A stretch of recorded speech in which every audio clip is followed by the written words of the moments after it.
Hello Glogaters, nizere ko mumeze neza.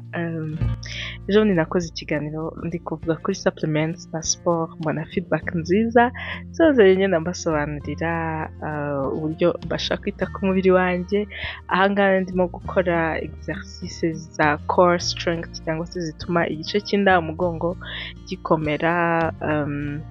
Izo exercices nyine zituma inda ikomera n'umugongo, urutirigongo ruba ruri mu mwanya warwo. Pelvis ni bassin ifata amatako n'amaguru ikomera. Iyo ikomeye nyine bituma ubasha guhagarara neza, utunamye udahetamye, ubasha kuzamuka esikariye utababara, ubasha kwirukanka. Hari ukuntu wirukanka ukumva urababara, ukumva umunsi ukurikiraho umugongo wakuriye, cyangwa se uvuye mu kibado ukumva umugongo urakubabaza.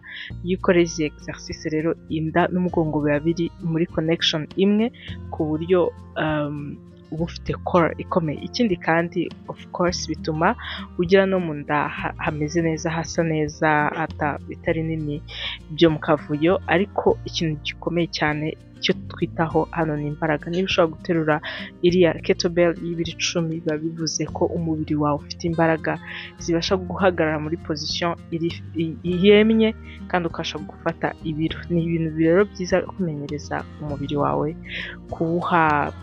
kuwukoresha nyine ibintu bisaba imbaraga kugira ngo ama muscle agenda akomera. Muscle zose z'amaboko, z'inda, z'umugongo.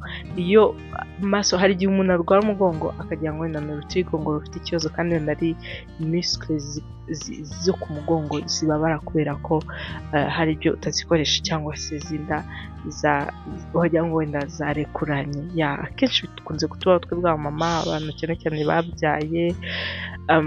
Rero ikindi kintu nitaho nyine ni imirire, imboga. Naba ndi mu rugo cyangwa se niyo naba nasohotse, making sure ko ibiryo byose ndiye hagomba kuba harimo imboga. Ni nziza cyane.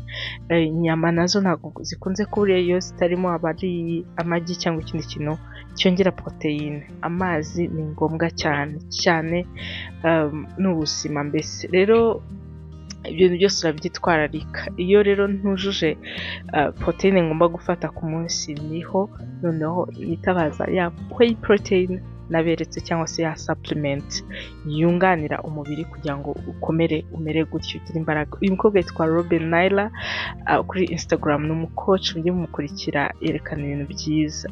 Izi ni account nka Jules, nyine gukurikira account z'abantu bakora sport ubasha kumenya ibyo barya. Reba nk'uyu nguyu aba yasimbuje amafiriti akayasimbuza karoti na broccoli, kugira ngo nyine ugire ubuzima bwiza.